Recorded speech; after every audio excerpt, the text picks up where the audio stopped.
So we can analyze a decay chain that starts with A, decays to B, and B decays to C, and so on down to D, using the kinetic principles that we've seen in the previous videos. If we assume that A decays according to a first order kinetic reaction in this fashion, with this decay constant, then B will decay also with a first order decay rate, and B will be produced by the decay of A. So this term here is the negative of this term here. And we just follow this principle on down the line. C decays according to this rate, and it's produced according to this rate. D is produced according to this rate, which is the negative of the decay rate of C. And we assume that D is stable. Okay, so this is how we implement a decay chain with the sequential kinetics. And let's see how this is implemented in Comsol. So I have a model set up here where the physics are the transport of a dilute solution, and it's set up with this square geometry, and really the action is set up here in the variables.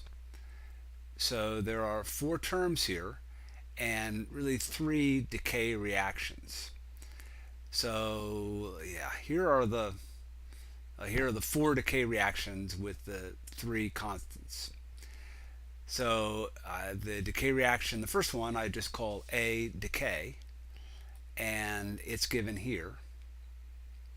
And there's the first order rate constant. And then the B reaction is the decay of B minus the decay of A. And since the decay of A is itself negative, this becomes positive, which is what we saw in the slide that showed these equations.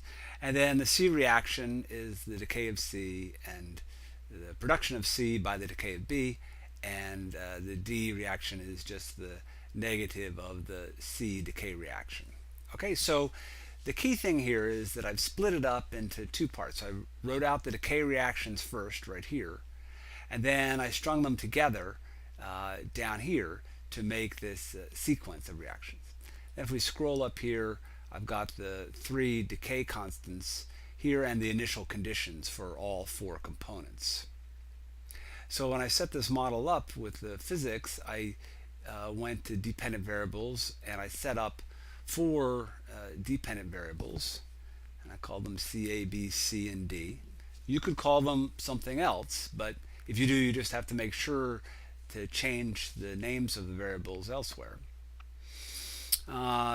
Diffusion, this is really all just the default. The thing though that you need to remember is to uncheck this convection. When you first start the physics, this will be checked and you want to uncheck it.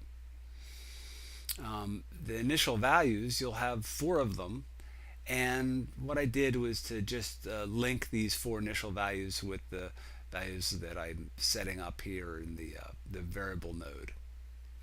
And then the reactions, I'm just tying these into the variables that I defined as well.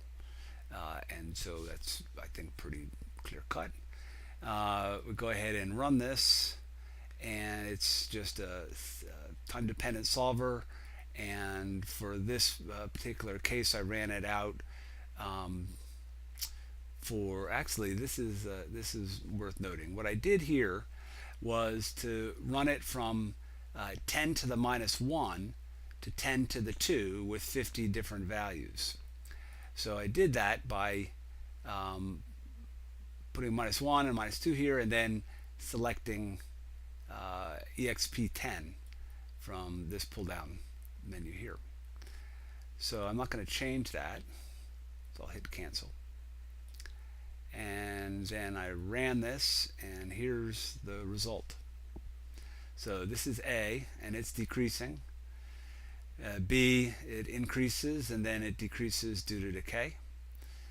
This is C, and this The green line is the concentration of D.